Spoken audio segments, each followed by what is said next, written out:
kids were out playing G.I. Joe or Dragnet, I was playing game show or quiz show in the garage, you know, trying to get Barbie to put it in the form of a question, that kind of thing.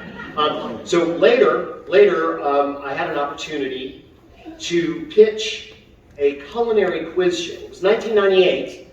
Right, we started making Good Eats in 1999. So we had signed the deal, but I didn't have any faith in the show Good Eats. I thought we would get canceled after a season because it was too strange. So I had prepared over the last few years a culinary quiz show. First it was just kind of a thing that I did as an exercise, but then I got really serious about it. So in 1998, September 1998, I get a meeting at Food Network with a young executive, young program executive, and I go to pitch my culinary quiz show, right? And it was called Eat This. And I was very proud of it. So I go and I built a model of the set, right? And I've got all the little questions. We go through the gameplay, a whole different permutations of things, and I'm so proud of it. When I'm done, the guy looks at me, right? And he says, wow. The problem is food and competition. We just don't see that working.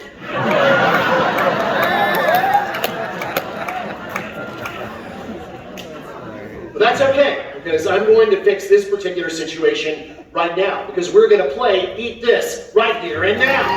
So I've got my special host podium. Everybody with a quiz show has to have a podium. I've got a band playing my theme song. And look, we've got podiums for our competitors that look like adorable little ovens. Right? And it's called Eat This. We've got everything except we need some people to play the game. Can I get some house lights, please? House lights. Now, I just want to say, if you think you've got some culinary knowledge and some holiday knowledge, because all of these questions will be holiday related, I can't have kids come up here. Sorry. Combine your ages. You get on his shoulders, get a big coat, and I'll fall for it, just like on Scooby-Doo. So what I need is people that have some culinary know-how and know something about the holidays. Who wants in? Holding my book up is not going to impress me, sir. I've got that book already. But if you're, do you want up there? You want to do it? All right, you're in. Come on up. You're going to go right up these stairs. That's Samantha. You're going to meet her and sign some paperwork releasing me from all responsibility. Who else? Don't I have anybody else that wants to play this game? Come on, guys. Who wants in? All right. Does he want to play, or you just want him to do it? He does? All right, sir, come on up. And I need somebody from the opposite chromosome situation. How about a lady? Do I have any? I'm certainly not. Do you want to do it, ma'am? Come on up. You got to show off those boots, right? You're from Canada, right? Did you come all the way to this show from Canada? You came from another, okay, fine. Go over there, go up those stairs. You're going to get ready to play Eat This. In the meantime, lights down, please. This is a beautiful theater. We'll talk about how this game is going to be played. So, it's played in 2 rounds. The first round, questions. Mostly multiple choice with some true-false questions. They are all on this big stack of cards. Okay? Now, the questions and all of the potential answers are on one side, and the actual answers are on the other. Do you want to try one? Yeah. Okay, great. Here, let's do this. Completely random. I think somebody shovels these before the show. So here's one. Don't answer until you've heard all the potential answers, okay? The turkey is originally from what country? Turkey, China, Mexico, or Canada? Canada? You think the turkey is from Canada? The turkey is from Mexico originally. Wow. If you've gotten that right, you would get a point on the abacus being handled by Chris Smallwood. Right there it is. It's our official scoring mechanism. There's a row of balls for each of our little desks there. Anyway, we're going to do that until I get bored with it, and then we will move on to the second round, which are individual challenges. Let's meet our competitors. Michael, hello, how are you? Say hi to Michael. Michael, tell us a little bit about yourself, who you are, where you live, what you do, all that kind of stuff. I live in Rancho Mirage, California. I'm a chemist, and I've been a big fan of yours for many years. Well, thank you. What kind of chemistry do you practice? What do you do? I'm in the rubber and plastic business. Plastics! Excellent. So basically stuff that never goes away. Perfect. Do you have any time to cook? Cook every day. What would be the specialty of the house? If we were to all drop by after the show, what would you be whipping up for us? And Shane Michael.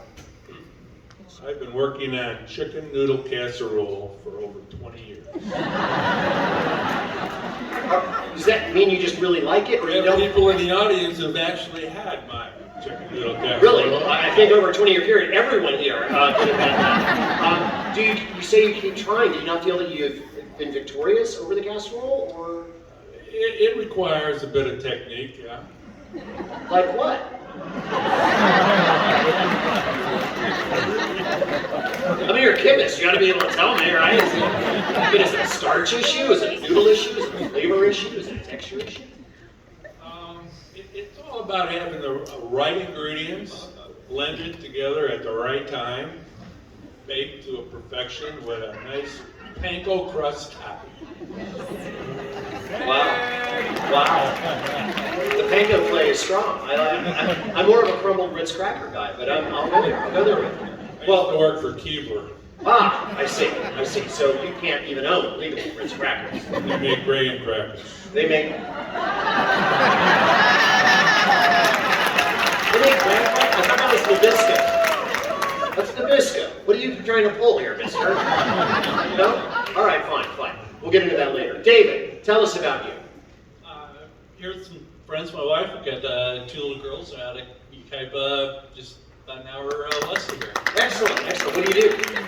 In construction, do construction management. Construction management. Yeah, Do you have time? moving. You have time to cook? On occasion, with the girls, it's a little stressful trying to figure out what we can get done on a weeknight, but Thanksgiving's the big How old are the big girls? feast. How old are the girls? 5 and 8. Why the hell aren't they making dinner? I mean, you make them, they ought to have to do something, right? I think they do love it. They get there with us. And by the age of 6, they should be pretty much cooking dinner for you and your family. And by 13, they should be doing Thanksgiving dinner alone. that So, was a couple weeks ago. Yeah, that Yeah. was our big Friday was making Thanksgiving. all right, well, clearly you've been nominated to be up here, so you've got some culinary skills, or at least the knowledge. So, thank you for being here. Cynthia, welcome from Canada. Thank you. Tell us about you. I'm from Canada, but I've lived here full time for the last few years. Okay. I'm retired, my husband is not, so I still work to keep me in the lifestyle to which I've become accustomed. I like that very much. Does that lifestyle that you're accustomed to allow for cooking? Very much so. What kind of stuff do you cook? Is there a specialty? Basically, wherever we travel to, I get really motivated to cook from our travels, and I take cooking classes wherever we go. And Really? That's fancy. What's the last place that really got in your head? Thailand. I went a big time. Big time. I've never been, but I'd very much like to. Well, thank you all for being here. This, as you heard me explaining, hopefully to the audience, this quiz is played in 2 rounds. The first round, questions from these cards. Second round, individual challenges, which I'm sure you're going to enjoy. Maybe not, but I will. You have in front of you a red button. Do you see the red button? That is your buzzer. There are many like it, but that one is yours. What's important about it, though, is timing. See, I'm going to read questions. Many of them are multiple choice. You're going to let me read the question. And you're going to let me read all the potential answers before you buzz in. Because if you hit the button and interrupt me, you'll be locked out of that question by that guy right over there with those buttons in his hand. So you don't want to do that. If, however, you win the buzz, as we say, you'll have about 10 seconds to answer the question. If you get it right, you get the point on the abacus. If you get it wrong, we will let your other opponents rebuzz, and we'll keep going until somebody or nobody gets it. Are we good? Are we cool? Great. Are you ready for Eat This? Fantastic. Here we go. All of these questions, well, at least most of them, will involve the holidays in one way or another. Let's dive into some international travel because you guys seem very worldly. In which country can you find a holiday dessert constructed to resemble a blood-sucking fish? Would that be Portugal, Norway, Peru, or Botswana? Anybody? Anybody? Anybody? Nobody wants to hit that button? David, what is it? Portugal? It is absolutely Portugal. Nicely done. Do you know what it's called? Well, all that's important is that it's made by nuns, it contains eggs and sugar, and it's made to look like a lamprey. No one knows why, but those are blood-sucking fish, of course. Give him a hand, he got the point. All right, excellent. You're on the board. A little closer to home. Which food item did the Grinch steal from the innocent Who's? Was it Who Pie, Who Bird, Who Beans, or Who Hash? David? Who hash? Who Hash, yes it is. Who Hash, you're pretty good on that buzzer. 2 points now for David.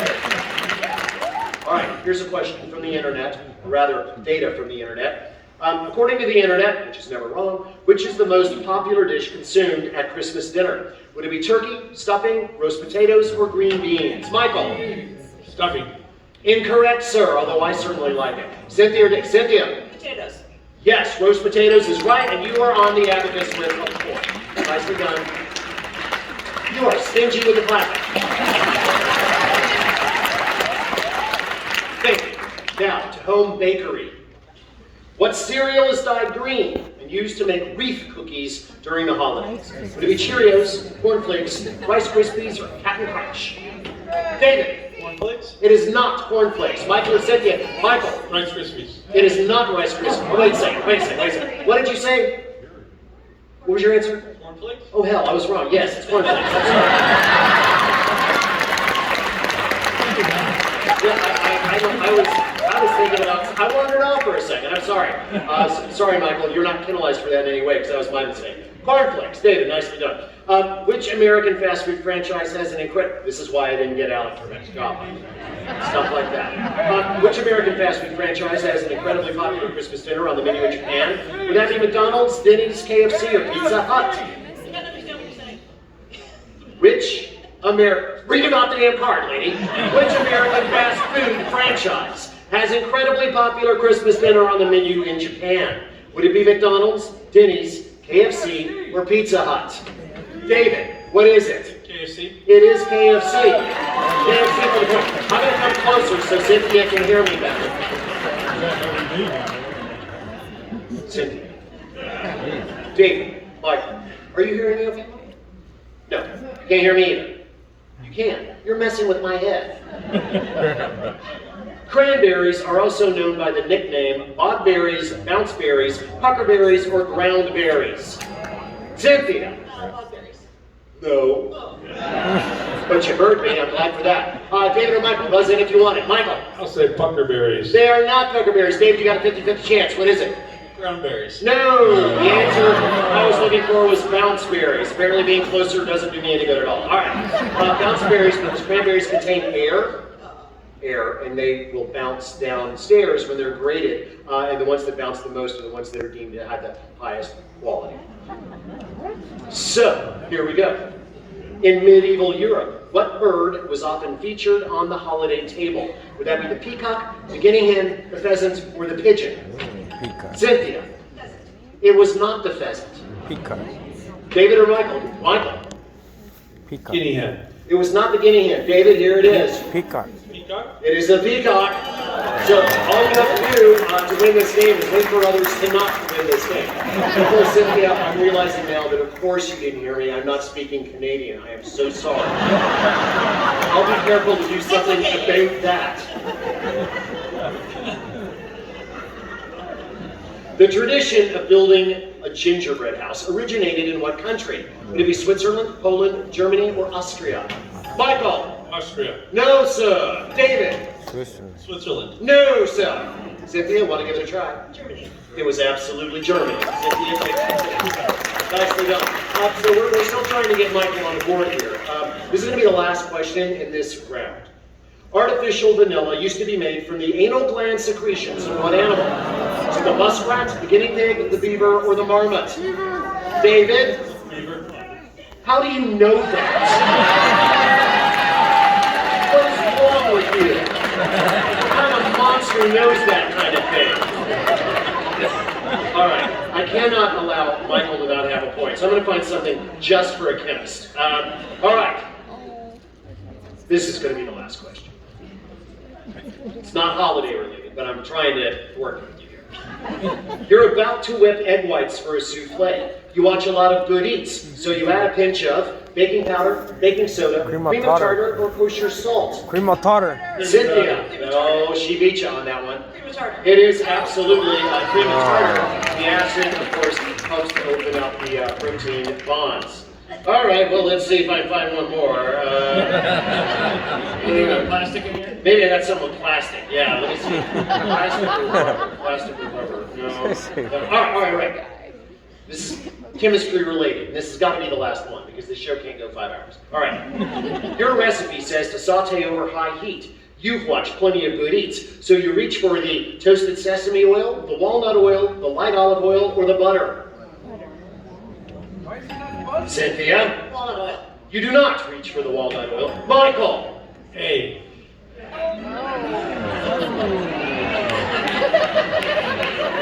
Sure, A, yes, it's A.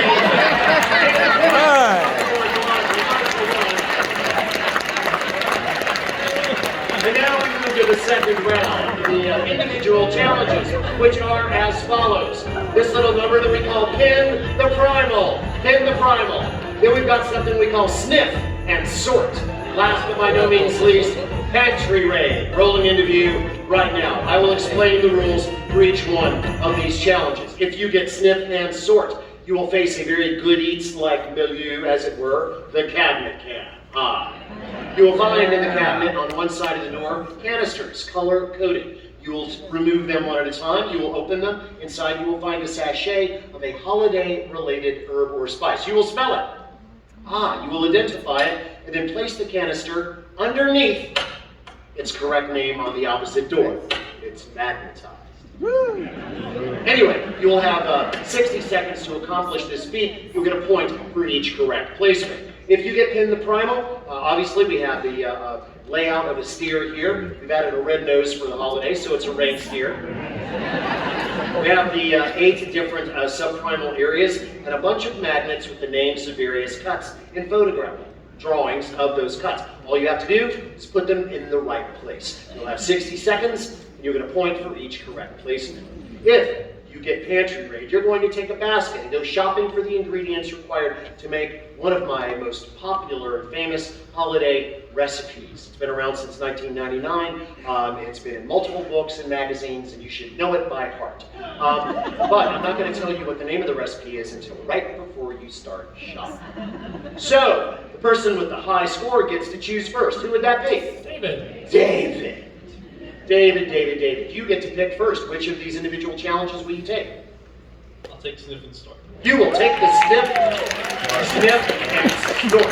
Perfect. Sniff and Sort is all yours, David. Who's next? Cynthia. Cynthia, you are next in the points, so you get to choose. Pantry Raid. You're taking the Pantry Raid, which means, Michael, you are going to be pinning the primals when the time comes. So, David, you are first up. Come on over, sir, and case the pantry. Right over here. Give him a hand.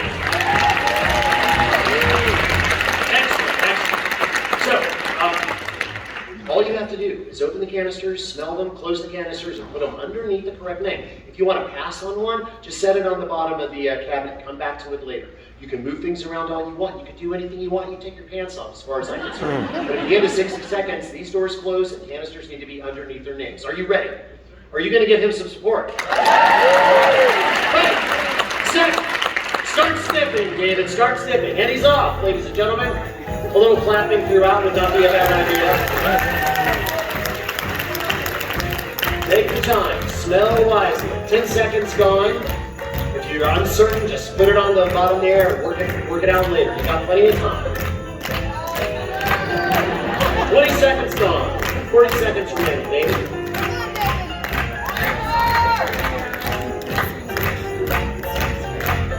30 seconds remaining, David. They're clapping for you. Coming up on 20 seconds remaining. 20 seconds. You can do it, David.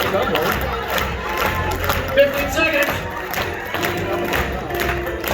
Coming up on 10, 9, 8, 7, 6, 5, 4, 3, 2, 1.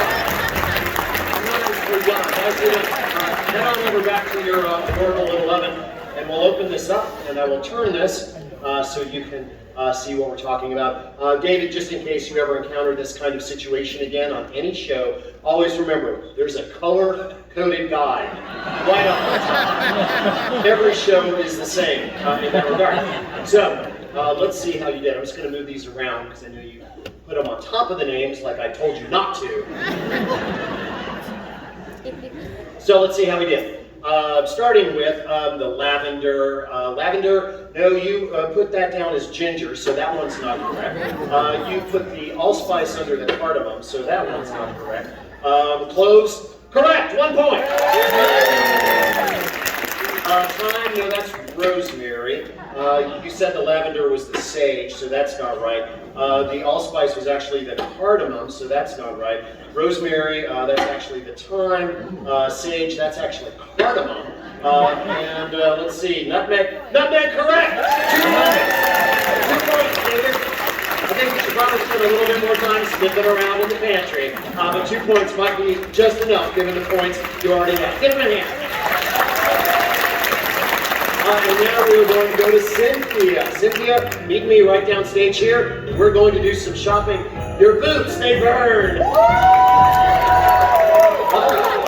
It's too bright, it's too bright. All right, Cynthia, here is your basket. Do you do much of the shopping in your family? You do all the shopping. Well, you ought to be great at this thing. 2 things. You can only get 12 ingredients, all right? If you get more than 12, I get to take some out. It may not be something you want taken out. The recipe of which I speak, and if somebody doesn't think I've memorized it, look it up at altonbrown.com. Free-range fruitcake. My free-range fruitcake rocks. Security! It's called free-range fruitcake because everything in it is natural. There's no dyes, no gooey business, nothing funny, just good, wholesome ingredients and a lot of liquor. So, but it is still a cake, and some cakes have a lot of things in common. Are you ready?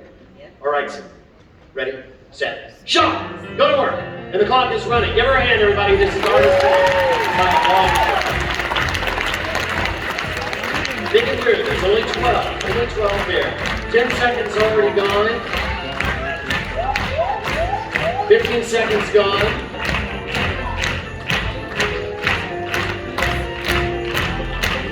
Coming up on the 30-second mark here, so leave yourself a little time to edit that basket if you can.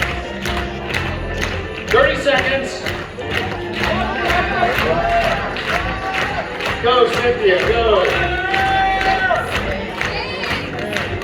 40 seconds gone, 20 seconds left.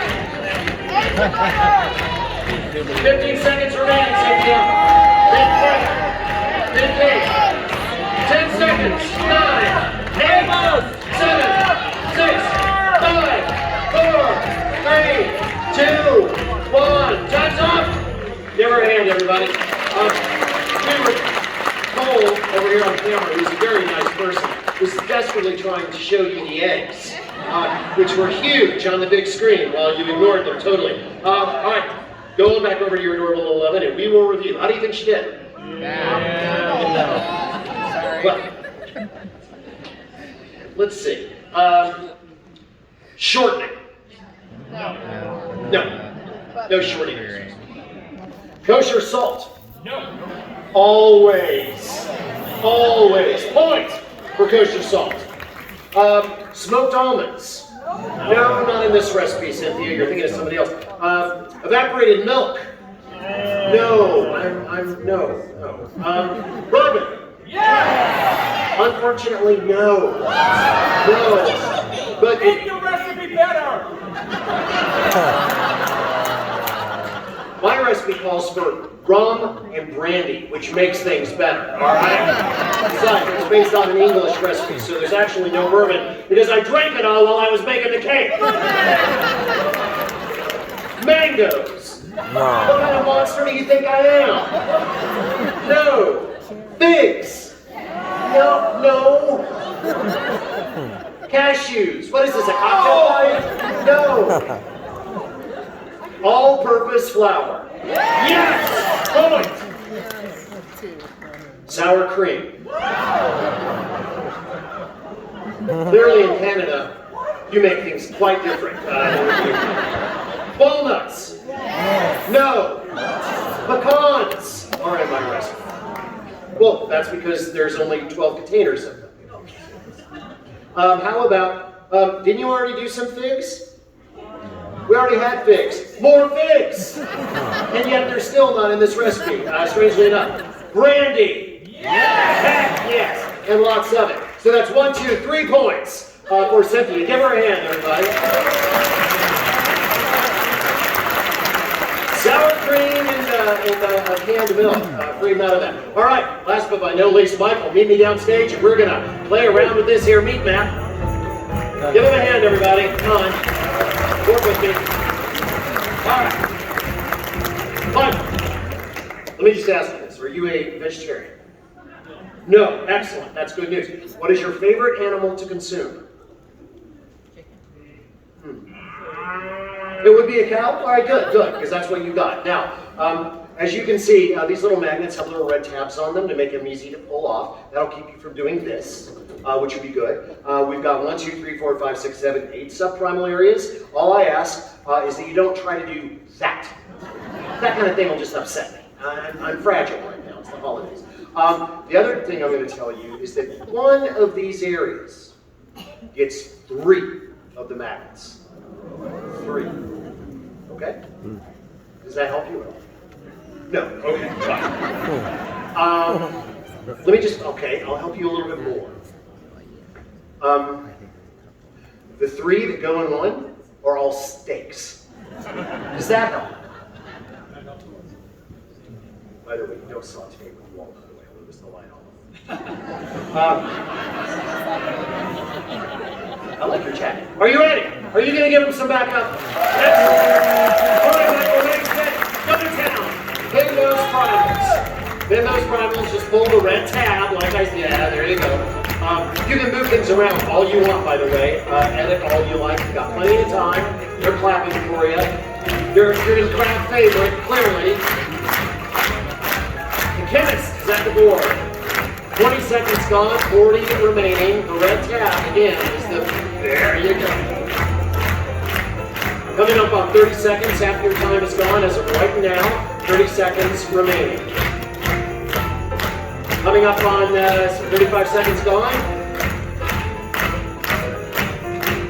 40 seconds gone, you've got 20 seconds left, Michael. 20 seconds left. Doing great. And here we go. 10, 9, 8, 7, 6, 5, 4, 3, 2, 1, and the time is up. I hope you're happy with all of your placements here. All right, head on back over to your oven, Michael. That's a pig on the other side. If you had not ever seen a cow, I would have let you do the pig. I had the pig on the other. You can't do the. What, you want to do the pig? No, okay. I don't want to do the pig because we have a pig on the other side. All right. Well, there is some very good news. There's also some news of moderate quality. The strip steak is not from the chuck. The ribeye is not. Actually, the ribeye is the only one from there. The fillet and the T-bone aren't. The sirloin's not from there. The flank's not from there. Rump roast, correct. Skirt steak, gonna allow that one. Brisket, no. Chuck roast, no. 3 points for Michael. So just so we're clear, the chuck is the shoulder. Okay. This in between the ribeye and the sirloin. Okay. Those subprimals is the short loin.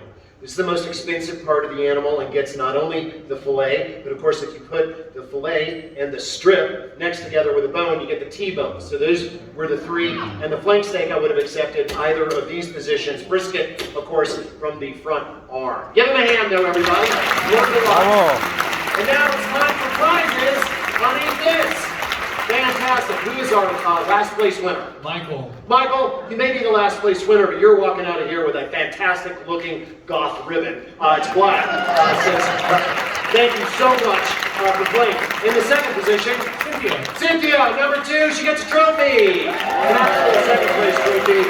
Thank you very much. Sorry you couldn't understand me the first time. That means David is our winner. Something of actual value. An autographed copy of tonight's program, a value of $25, all ready for eBay right now. There you go. Give them all a hand. Thank you for making my dream come true. You guys would watch that on TV, wouldn't you? Come on. That's the end of the first act. We're going to give you a 15-minute intermission. Use it wisely. When we come back, we're going to cook some food. See you then.